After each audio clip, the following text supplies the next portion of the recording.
this point in the Street Smart series, you should be a skilled rider. You are at ease on your motorcycle and you can turn quickly and brake hard without falling down. In short, you can ask your bike to do what you want when you want it. If you don't have this confidence at this time, you are still a danger to yourself and others, and the material in this tape will be of limited value because you will not have the skills to carry out the decisions you have to make in a critical situation. First, let's get something straight. This is a car. The driver of this car obviously made some wrong decisions. Car drivers have that luxury. After the accident, they can get out of their car and say, "Oh my, look what I did to my car." You, as a motorcyclist, don't have that luxury. The top of your helmet is the roof, and your arms and legs are the doors of your vehicle. Of course, that same thing that makes us vulnerable, not being surrounded by a ton of metal, is the same thing that gives us motorcyclists that freedom and feeling of independence. So, the price for that freedom is that you have to be smarter, and you can't make mistakes.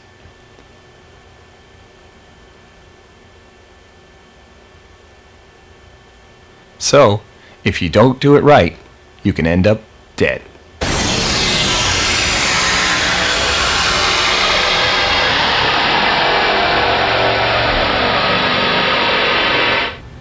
That said, let's move on. Street riding is a mental game. It's like high-speed chess and you're it. Divided highways with no intersections are the safest roads you'll travel. Divided means there is a wall or barrier between you and oncoming traffic flow. This wall protects you from the number one danger you will face while street riding: the driver who turns left in front of you. You will encounter the left-turning vehicle every time you ride. At intersections, at gas station turnouts. You can never predict which driveway they'll use.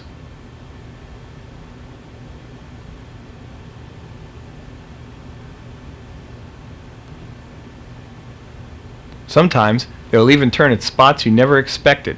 The trick is to expect the unexpected. Imagine that you are in the middle of a clock and you're always headed at 12 o'clock. It is a way to keep your attention focused at the danger zones you will encounter. It is the same way fighter pilots map out where the bandits are. At intersections, you're on full alert. Slow down to 25 miles per hour before you get to the intersection. Position the bike away from the car. Ride on this line, not this one. If you don't slow down and the car turns, you will not be able to stop. At intersections, you will encounter 3 levels of danger from left-turning cars. Level 1, the least dangerous, is the stationary car with the wheels pointed straight ahead. Level 2 is the stationary car with wheels already turned in the direction of the turn. And the most dangerous, Level 3, is the car that is moving. The moving car is the most dangerous because it can cross your path much faster than the other 2. That's fast. Let's take a closer look. The Level 1 car takes a full 3 seconds to cut you off.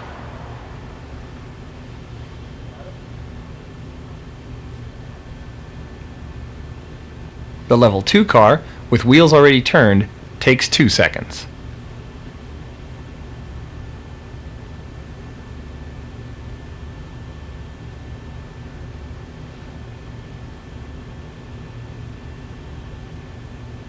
And the moving car, in this case, only 1.5 seconds to cross your path.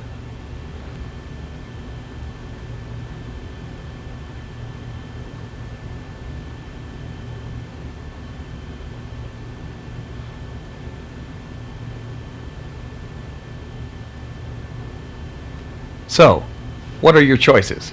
As we mentioned, the key is to slow down before the intersection. Then you will be able to stop. Or you can beat the car through the intersection. Or move around behind him as he turns. They want to vent their anger at the vehicle that intentionally or unintentionally cut them off, whatever that it might be. I've experienced both. But the thing being is, it's a no-win situation. You've got a motorcycle, you've got no outward protection for yourself other than your clothing, and to choose or challenge a fight with any type of vehicle, I don't care whether it's an Isuzu or a pickup truck, you're not going to win. To put yourself in that danger zone, you're asking for trouble, and it goes nowhere. All that you've done is you vent your anger, you feel a little bit better. You know, you normally see that old one-finger wave out there. Why that makes people feel better, I'm not really sure. The concept that I would like to express is the fact that if this person cut you off intentionally or didn't mean to do it, you say to yourself, boy, that was really ignorant. That was really a stupid move on their part. But then to now accelerate up to this person that you've just considered to be ignorant and do something just as ignorant as they've done, you've dropped down to their level. Again, anything that you do on this motorcycle plays on all of us. Anytime anybody sees somebody do something on a motorcycle, all the other people are looking at you, and all that they saw was you pull up next to this car and do the old one-finger wave at them, and then the attitudes start again. There's those motorcycle riders again, abusing everybody out there just because they think that they're better.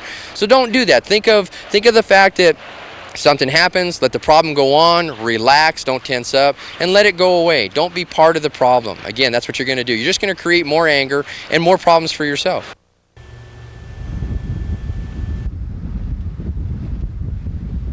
As you approach busy intersections, it's sometimes a good idea to start to apply a small degree of drag on the front brake, just as you arrive.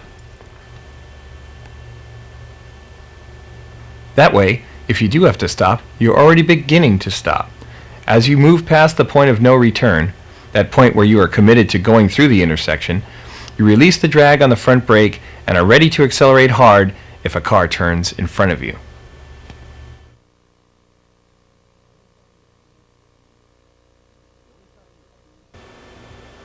The only time you are truly safe on your motorcycle is when you are sitting on it parked in your garage.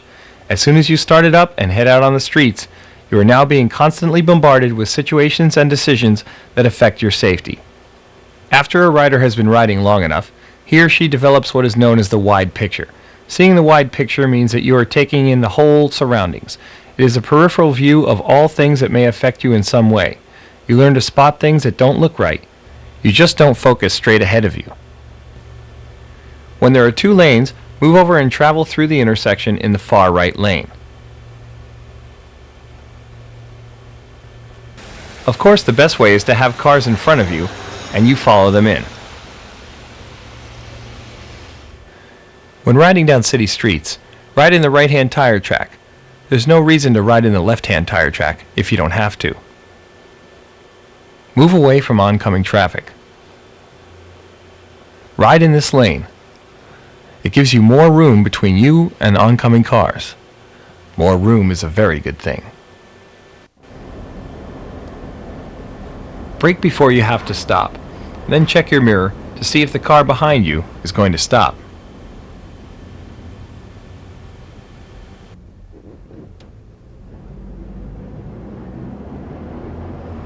Yes, it's a great suggestion if you have the opportunity, which most street riders will have the opportunity, to give the person behind you, whether it's the other motorcycle rider, the car person behind you, the truck, the Kenworth driver, the garbage truck guy driving the garbage truck, the little blue-haired old lady that might be behind you, the old guy in the fedora, give them an indication what it is you're going to do. Put on that turn signal and then apply the brakes way before you actually need to do it. Catch their attention.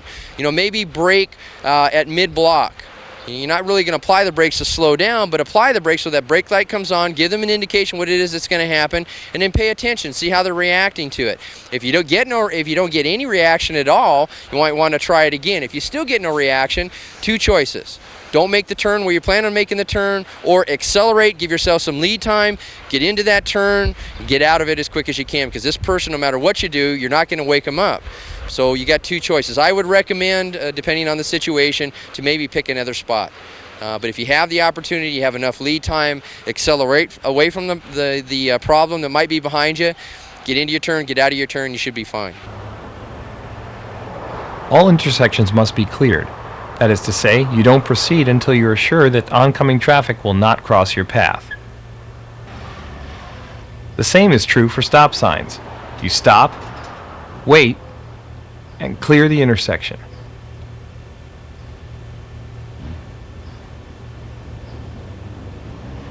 Never proceeding until you're absolutely sure.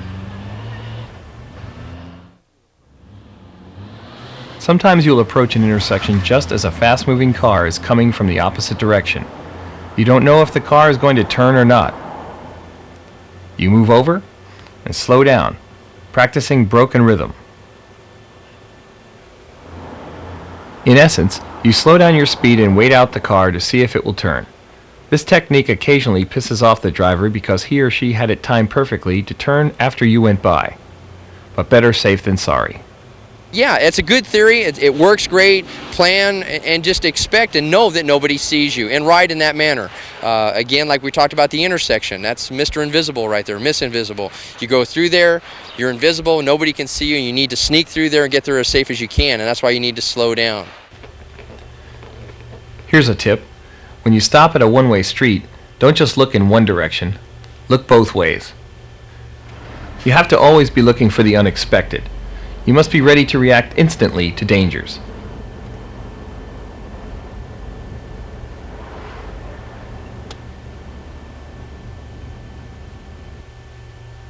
Sometimes cars will crash, and that will cause you to have to react.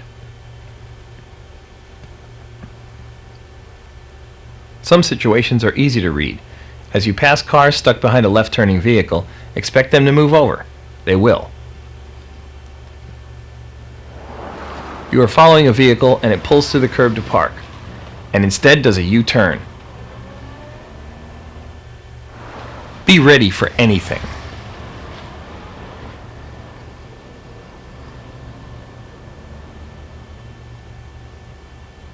I ride along every minute, every second of my enforcement riding to and from home, and while I'm on duty, I ride around going through my mind that any second now I'm going to get hit.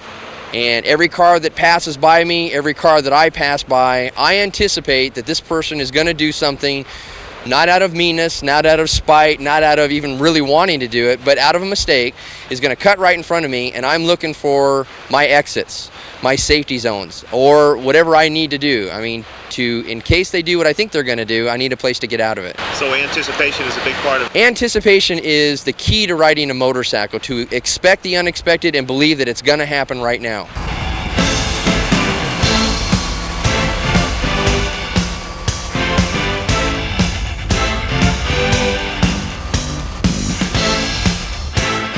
So, your brain becomes the most important piece of equipment when you ride. Not your trick brakes, not your sticky tires. It's your brain that will keep you out of trouble.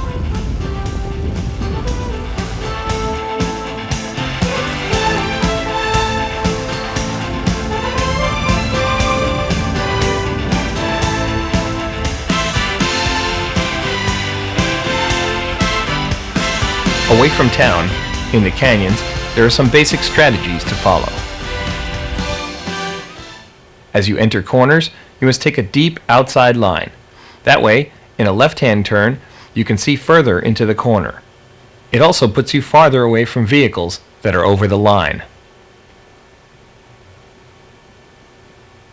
You want to understand that there are certain ways to enter and exit turns out there on the canyons, and you have to anticipate a lot of the rocks and the bushes coming down off the hills, which you're going to see all the time. It's not man-made. It just happens out there, specifically in corners.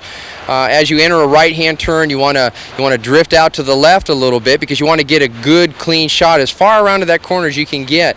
Anticipate again, though, that there might be somebody coming in the other direction, car or motorcyclist, that may be coming over that center divider line, and be aware of that. But you want to move out as far to the left as you can to give you a good, clear view of what's on the other side of that corner if it's a blind corner. On right-hand corners, you should also take the deep outside line. Again, you can see further into the corners, but on right-handers, be ready to react quickly because you're closer to the yellow line.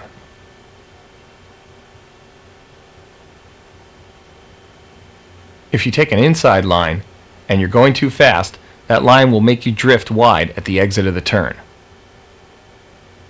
Here are the lines again. Outside and deep,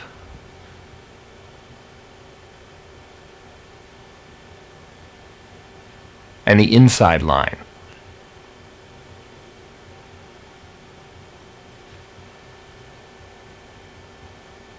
Again, the deep outside line lets you see dangers like stopped vehicles sooner.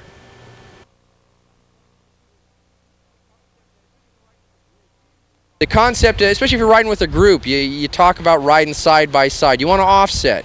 You want one in front of you, one behind, one to the left, one to the right, not directly behind each other. And you want to work off the rider in front of you. You want to get them far enough in front of you that if they come around a corner, they see some type of hazard, you have time to react to that. You can move left or move right. But smooth, steadiness, relax, have a good time. You can take it up a couple clicks every once in a while, but if you're in an area that you're not familiar with, then you don't want to be going around those blind corners. You don't know what's on the other side. You don't know what type of right-hand turn or left-hand turn that it might be. It might be a decreasing radius. It starts in real nice and smooth and then comes in real hard on itself, and you're way out to the left-hand side, and now you're on the wrong side of the road trying to grab some brakes, and off into the right-hand shoulder you go. So if you don't know the road, then anticipate that it's going to do anything on the other side. But be smooth on the throttle, be easy on the brakes, look for those rocks, that gravel, that dirt, or anything that might be in the roadway, because those are the things that you're going to lose traction, especially if you're hard accelerating or hard braking, and that's the kind of stuff that's going to put you down on the asphalt. The outside line allows you to see dirt or gravel on the road first. When you see dirt or gravel and you can't avoid it, just stand the bike up and go through with the throttle cracked on a little. The same for water. Just stand the bike up and drive on through. Don't freak out and slam on the brakes. It's only water.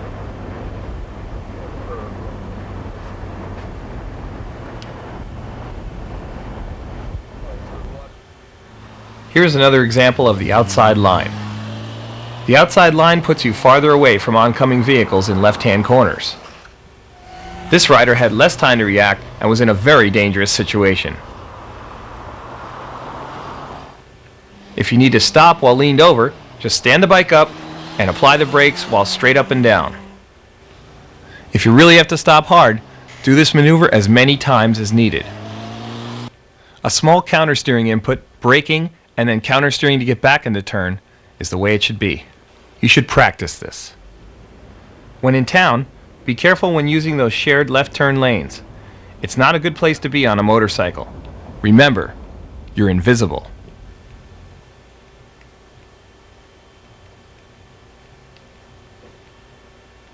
When stopped in a left-hand turn lane, it's easy for drivers to lose sight of you and mow you down.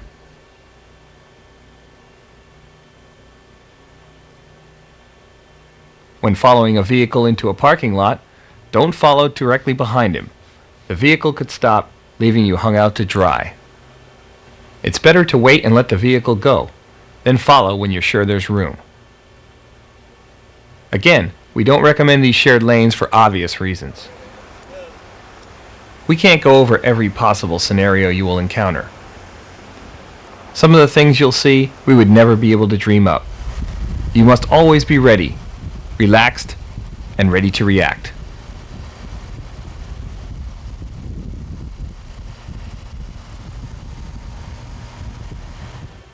You're the pilot, you know, you're in control, and that's your job. It's a job that you've accepted, and that's the only job you should be doing when you're riding that motorcycle.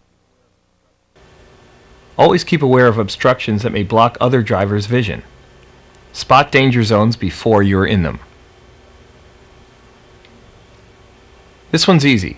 Slow down and anticipate that driver not seeing you.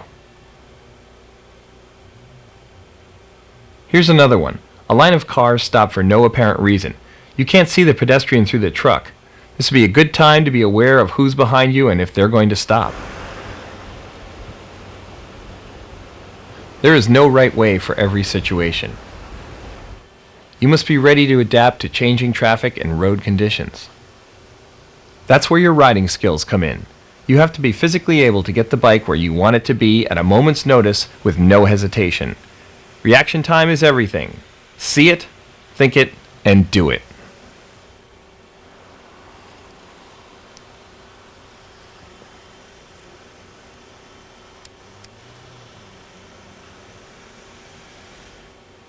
Another thing, when you stop, be aware of who is around you.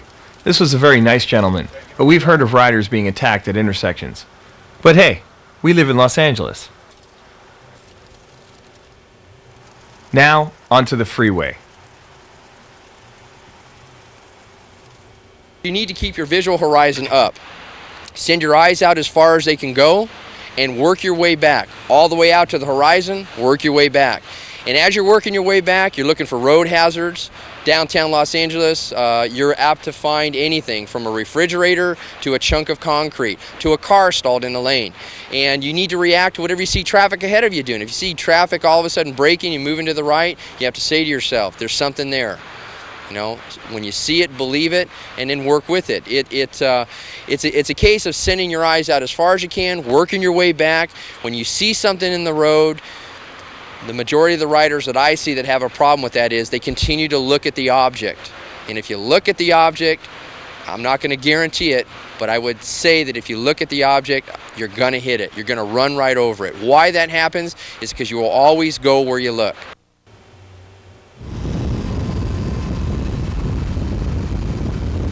While riding on freeways, try to keep as much free space around you as possible.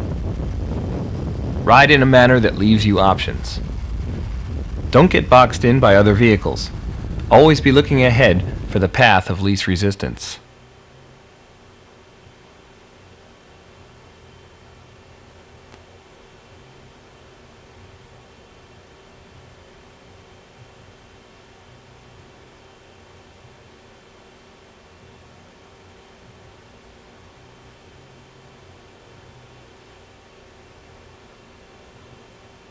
And remember, when traffic stops ahead, expect trouble from behind.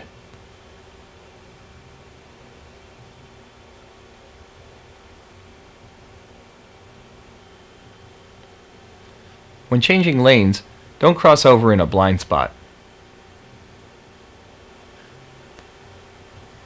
Make sure you move up past the driver so he sees you. You don't ever want to turn your head. You see it a lot in lane changes down here. Guy or gal riding down the roadway. I guess in their mind, they're almost absolutely sure that there's not anything right or left of them, but they always, for some reason, decide to take their head away from the direction that they're moving, turn their head all the way to the right, and it doesn't take but 1 or 2 seconds to take your eyes off the road. That car in front of you stopped, or it ran over something that was quite large, like tire treads, and you turn around and there it is, and you've got nothing to do but panic, stop, run over it, hit it, or get hit by whatever stopped there. You see a lot of accidents that was the cause. The guy just... Oh, absolutely. Down here, the biggest problem we have is visual horizon. Tire treads, multitude of steel-belted radials for whatever reason seem to come apart. Big truck tire treads off the big trucks. They lay down on the roadway. Motorcycles hit them, panic, tense up. Get into a side skid, lock the rear wheel, and down they go. All for something that really wasn't necessary. Again, we spoke of it before. You know, relax, lighten up, accelerate over the hazard, and deal with whatever the bike does at that point. But again, visual horizon. You got to have the eyes up, and don't always, again, like I say, it's deal with whatever hazard that you see, but don't turn that head. Don't look right or look left. Just pick up your peripheral vision. You can still look ahead and pick up what's to the right of you, 5, 6, 8 feet back, which is plenty of room to clear for a lane change or anything like that. But as we spoke before, you should already know what's there. And if you're not sure, then don't do anything. If you're not sure what's there, don't make a move.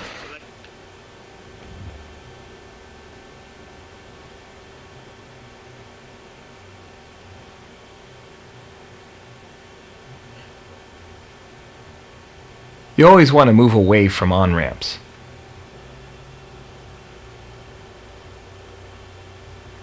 You can expect cars to cut you off as they enter the flow of traffic. So just move over before you arrive at this danger zone. The last thing you want to do is to get caught in a situation that doesn't allow you to move away from the vehicle entering the freeway. Don't get boxed in. The solution is simple.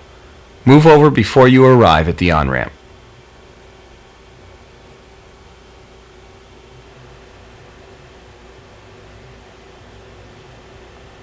Again, we stress that you must position yourself to take advantage of available space. Always strive to be in the lane that offers the most empty space around you. Empty space is a safety zone. The closer you get to the other vehicles, the more danger you are in. Monitor vehicles that are coming up to pass you. Give them room.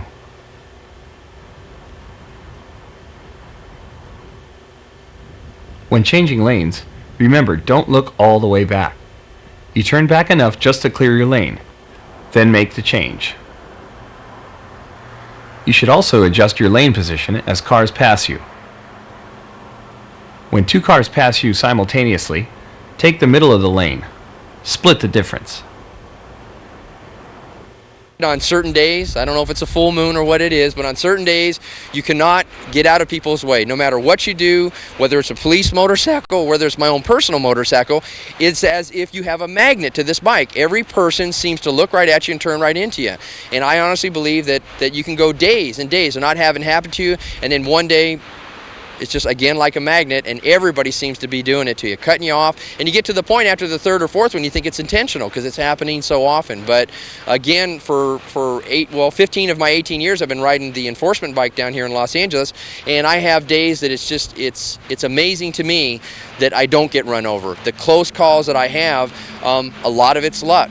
A lot of it's being just in the nick of time and just barely making it past that car, and a lot of it's training. More so the training to anticipate and just be far enough over to the left of the lane, far enough over to the right of the lane, that in case it happens, it gives you that little second, half second, nanosecond to see it coming and give yourself an out, accelerate or brake to get out of the way whatever's coming across. Be watchful of cars that have stopped ahead of you. Sometimes the car in front of you will block your vision. Don't let this happen to you.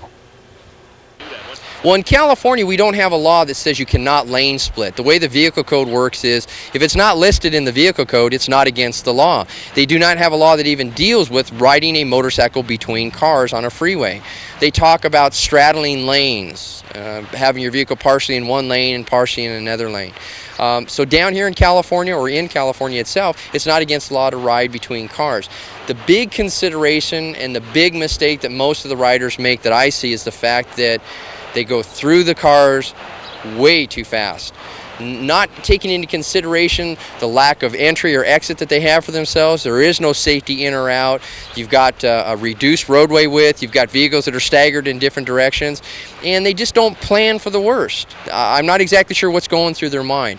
I know that in my own enforcement bike here, I only ride between cars when I have a call to get from point A to point B. When I'm in normal patrol or when I'm out riding my own personal bike, I barely ever split traffic. Unless traffic comes to a dead halt and stops, I'll stop in my lane. I'll look behind me to see if there's any motorcyclists coming up between those lanes. Just because I'm a motorcycle, I should anticipate somebody coming up in between there. And when I see that it's clear, I motor out in between the cars, and I usually run about 10, 15 miles an hour faster than the stopped traffic. So that puts me 15 miles an hour in between these stopped cars. As vehicles begin to move again, I just move over and occupy a space. The law doesn't say I have to do that, but I ride with an extreme level of cautiousness, and I don't ask for trouble. For those of you riders that want to continue between the cars, you have to keep in mind that there are laws in California that say that you always have to travel at a safe speed based on the conditions that exist. And the conditions that will exist at that time are going to be the traffic. And an officer may take a look at your situation and say, traffic's moving at 45 miles an hour, you're moving at 50 miles an hour. There's no reason for you to be out there, so the speed, in their impression, may be considered to be unsafe. In Los Angeles, there are a lot of cars. At rush hour, you can save much time by traveling between the lanes. At slow speeds, you should use the rear brake as an anchor. Try it. You'll find that it offers more control during low-speed maneuvers. But don't use it to stop quickly, only as an occasional drag to maneuver between the cars. But if you have to stop quickly, the front brake is the only way to go.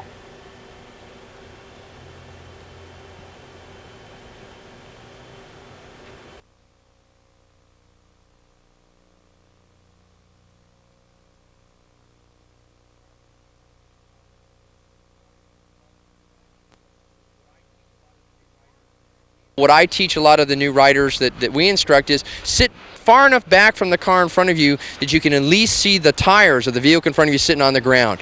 If you give them 10, 15 feet, people are not real good at judging distances. You could tell them one car length, but are you talking about a Kenworth, a Cadillac, or an Isuzu? What I say is if you can see the rear tires of the car sitting on the ground in front of you, you've got plenty of room to turn right or turn left to move out of the way of any hazard coming up behind you, or even coming from the right or to the left. Every once in a while in an intersection, you'll see somebody who's dicing for the front space, sort of like it's the Indy pole position, and they'll move across 2 lanes of traffic just to get to that open space, and it might be right where you're sitting. So be prepared for that and give yourself an out. When all else fails, You may find yourself about to impact a vehicle. Here's how to do what you hope you'll never have to.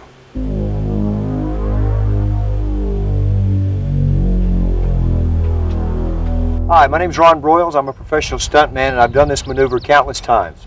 I want to show you exactly how to get yourself clear in this situation. First thing you want to do is anticipate the impact of the vehicle. And when you do that, you know you're going to hit it and there's no way around it. First, remove your hands from the handlebars, put them on the gas tank, get in a position where you can use your feet to push off the vehicle and launch yourself above all of the vehicle that's going to impact with your body. In order to do that, you have to make sure that you get a really good anticipation of the impact and then launch, and that's the secret to clearing the vehicle. There's no way to practice for this maneuver. As a matter of fact, when I did it for the first time, I was scared. But if you just keep your head about you and you go about making the maneuvers happen the way you want them to, and in a situation like this, time slows down, so you really can keep your wits about you. And if you do everything correctly, you're going to end up probably walking away from this situation. Okay, now that we've got you off the bike flying through the air, let's see what we have to do to continue this thing. You're going to find yourself flying like Superman pretty much with your arms extended. Once you clear the vehicle, you're going to start to come down on the other side. All you have to do is tuck your head, your shoulder, do one roll and land on your back, and then start sliding and just ride it out. You know, usually when I do this maneuver for a movie, I have boxes set up on the other side to land in. But I found myself several years ago in this situation on the street, and I did exactly the kind of maneuver I just showed you earlier. Rolled a couple of times on the ground, slid out of it, and walked away. That was at 40 miles an hour. I actually got up, brushed myself off, didn't have a scratch on me. You can do that too. Just keep your head about you, and do the things I showed you, and you'll be fine.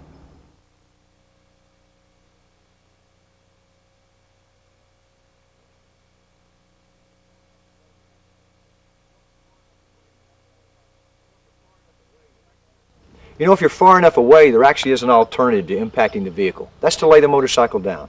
The way you do that is to lock up the rear wheel. Not the front, but the rear wheel. And when that slide begins, at the same time, throw your weight either to the left or to the right and turn the wheel in the same direction. That will cause the motorcycle to slide underneath you and away from you, and at the same time, you'll push off from your feet and clear yourself from the vehicle. Just slide out of it as we talked before, trying to stay on your back. What I just described to you is called the low side. And the most important thing to remember in the whole process is to keep that back brake locked up. Because if you don't, what will happen is the bike will right itself and flip you over on the high side. And that's not fun. The easiest way to do it is lock up that rear brake, swing it down on its left-hand side. The rear end of the bike's going to swing around to the right or to the left, depending on which way that you want to go. You're going to steer in that direction and just let the bike drop down on its left-hand side. You can practice that in dirt. You can see how it's going to feel when you lock up the rear brake, put a little input to the front, and you'll notice that the rear end starts to swing out to one side or the other. So you lock up the rear and turn the wheel. Lock up the rear and turn. It's not going to take a whole lot of input, though. You don't want to turn it so abruptly, depending on how slow you go, that you end up kicking it sideways and having it flip you over the high side. So you want to lock it up and keep it locked up, and then as you turn to your left, you want to bring that thing down onto its low side and let it slide. You know, being a stuntman is all about managing fear and panic. And when you're out there on the street and find yourself in a dangerous situation, all you really have to do is go over this stuff in your head over and over and over again until it becomes part of your riding process, where you know exactly what's going to happen under those dangerous situations. Street riding is like flying a plane. It's serious business. You are the pilot, and if you train yourself with the tactics and philosophies in this tape, you will find that in a dangerous situation, you'll fall back to this training. Every time you get on your bike and ride, run through these things in your mind. It will keep you sharp, it will keep you safe. Enjoy your ride and ride safe. And remember, race on the track, not on the street.